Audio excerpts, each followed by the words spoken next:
सम्मानीय भाई 80 किलोमीटर दूरी पर चलकर सागर जाते हैं। इनकी पहली प्राथमिकता है कि बीना को कैसे जिला बनाए। मैं अपने बड़े भैया से विनम्र अनुरोध करती हूँ कि मेरे बीना को जिला बना दीजिए, ऐसी सुविधाएं दिला दीजिए, ऐसा विकास करा दीजिए जिससे हमारा बीना चहुमुखी विकास कर सके। मैं माननीय मुख्यमंत्री मेरे बड़े भैया की दूसरी मांग रखती हूँ। माननीय मुख्यमंत्री जी, हमारे किसान बहुत गरीब हैं।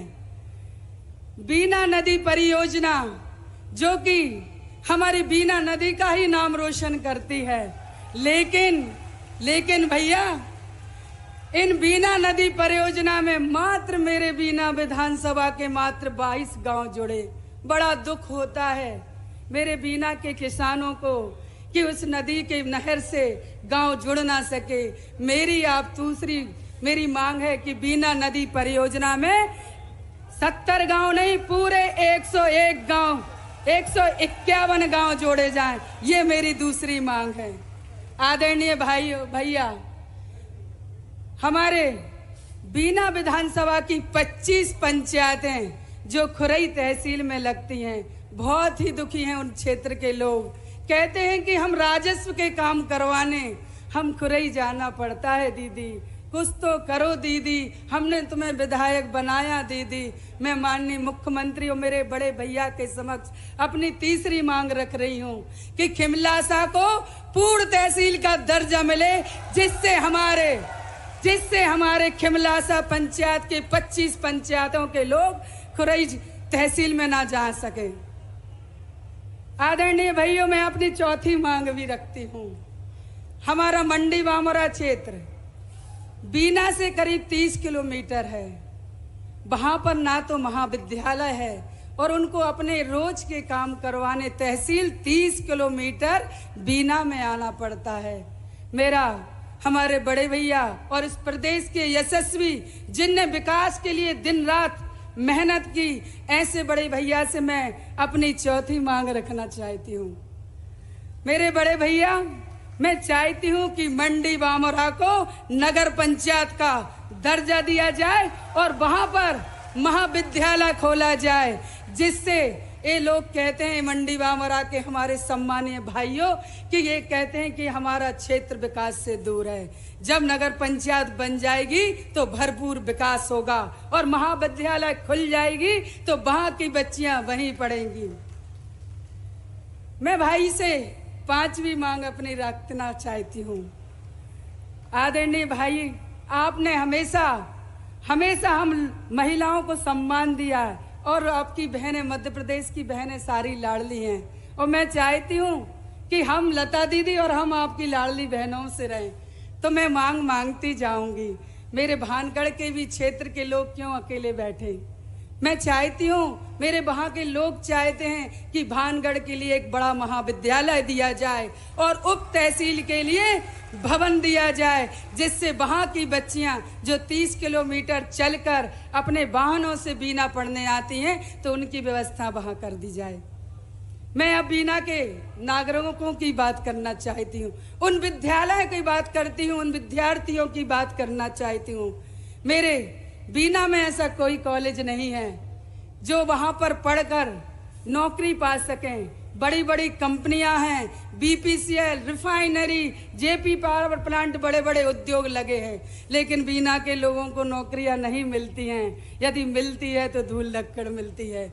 मेरे परम सम्मानी भाई से विनम्र निवेदन है कि इन बड़ी बड़ी उद्योग कंपनी में 50% स्थानीय लोगों को रोजगार दिया जाए। ये सुनो, आ गया आरबीआई का अल्टीमेट क्विज चैलेंज। 90 years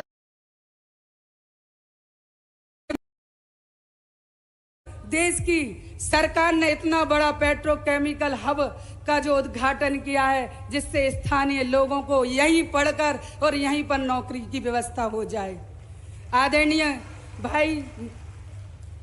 भाई, मैं अपने क्षेत्र की एक बहुत बड़ी समस्या से भी आपको अवगत कराना चाहती हूँ।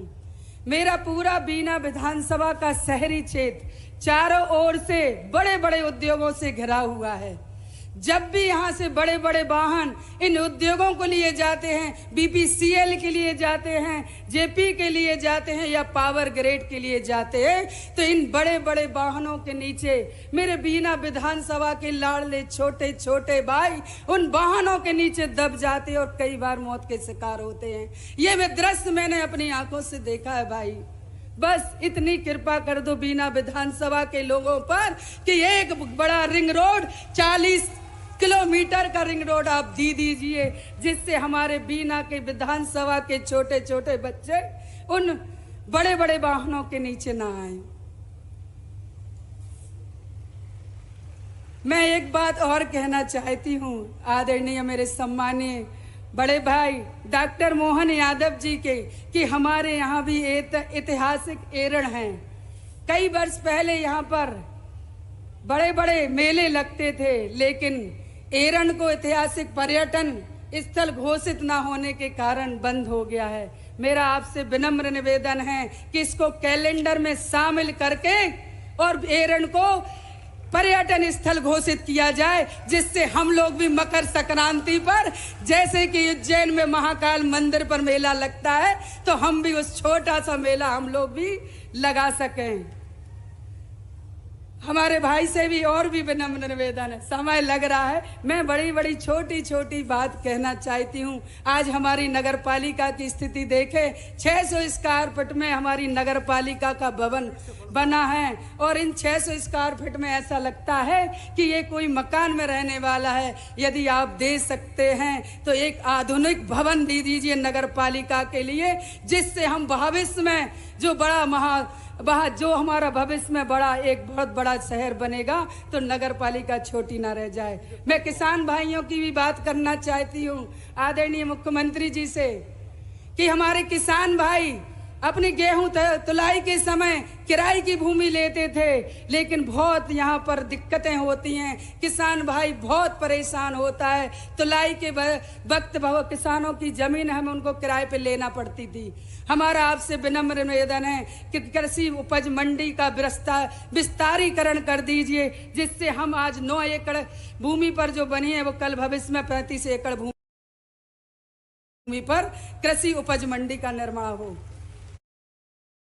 बहुत छोटी और समस्याएं हैं। गड़ा पड़रिया की सिलार नदी की बात करें, जिस पर पुल निर्माण होना है, गणेशा नदी की बात करते बने तो उस पर भी निर्माण होना है। मैं मंडी बामरा के कृषि मंडी उपज भवन की बात करना चाहती हूँ, जो बहुत ही जर्जर अवस्था में है। मैं जनपद पंचायत कार्यालय की बात करना चाहती हूँ, जो जर्जर अवस्था में है। मैं लाडली बहनों के लिए गैस शहरी और ग्रामीण बाल विकास कार्यालय की बात करना चाहती हूँ, जो अभी है ही नहीं, और जो भी है तो क्षेत्र में बहुत कम है।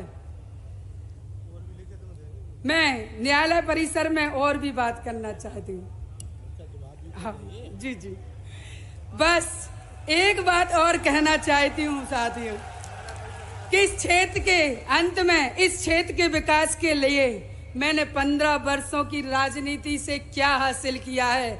मेरे क्षेत्र के प्राण प्रिय भाइयों, आज इस सगे भाई से बढ़कर माननीय मुख्यमंत्री जी के मुख से सुनेंगे।